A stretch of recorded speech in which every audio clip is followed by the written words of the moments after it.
Themba ukuthi niyaphila bafethu. Asikakuhleli. Main topic bafethu mani masuthi subtopic namhlanje nje bethu izoba about ama-religion yabo, inkolo nemali bafethu. Nje sikhuluma iqiniso, inkolo nemali akuhlangani yabo, akuhlangani.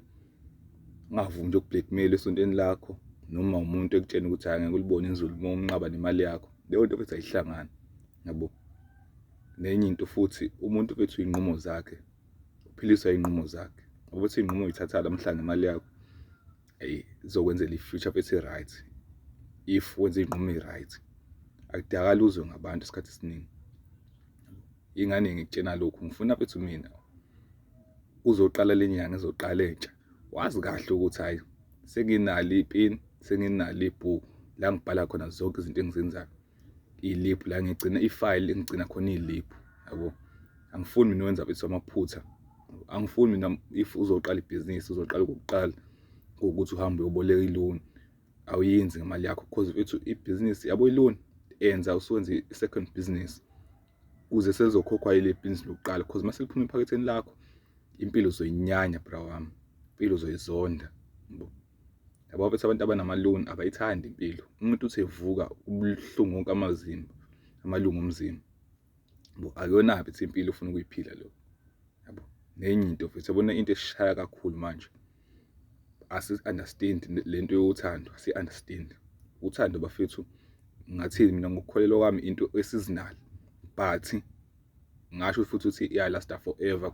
Mase last forever akusayona uthando kahle kahle ayikho into ekuthiwa uthando. Uthando lisuke liphushwa isidingo mfethu, isidingo sempilo ukuthi uyamdinga umuntu because ngeke uzube uphelele umuntu, ngeke uzuphele. Kahle kahle isidingo sokuthi lo muntu uyamdinga ukuthi ezokusiza kulezi zinto ongakwazi ukuzenza ezomuntu wesilisa or umuntu wesifazane. Mase kuthi ikhamba kwesikhathi mase kuthi vele yena umuntu onjani. If umuntu okhuliswe kahle, one-respect, nizohlalisana kamnandi obvious. If ethu umuntu ekanjalo ngisho ngathiwa ubungami ingakho kudala bekwazi ukuthi kushadiswa abantu bengathandani befike bethanda because bekukanjalo umuntu uyakuhlonipha uyabona ukuthi hayi lo muntu ayibona ivile kumina vele uzogcina selikhulu. But if ingakho uthi umuntu uzombona mase uyathandana emva kwesikhathi ubona ukuthi lo muntu angilungele yabo. Because bethu uthando lihamba liphela mase kuhlalana kuhlala ukuthi uyahlonishwa la ukhona, uyabonakala la ukhona yabo. Kahle kahle isidingo ukuthi isidingo salomuntu siyenzeka isidingo sakho yabo. Yona into ehlalisa abantu isikhathi eside ndawonye. Lokho okunzima isikhathini samanje because abantu aba-understand ukuthi khona bethu isizini yobunzima, khona isizini yokujabula. Abantu bahlalela ukujabula mase kubunzima babaleka yabo.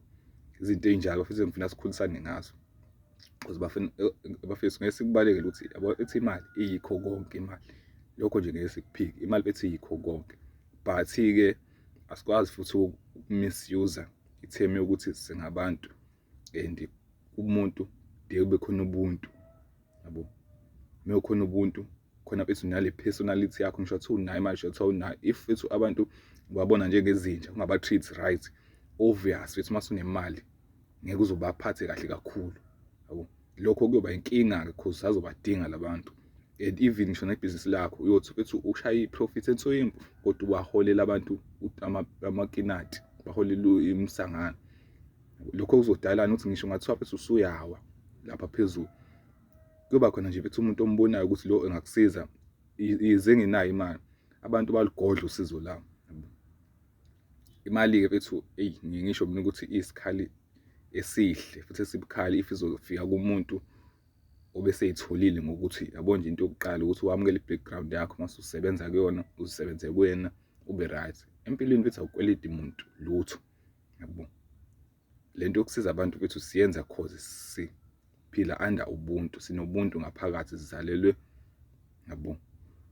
Kodwa nje awukweledi umuntu lutho yabo because zonke izinto wena onazo odlula kuzona awuyicelanga nawe yabo. Kuthiwa besinayo ichoice yokucela izinto ngabe sihamba kwelinye izinga yabo.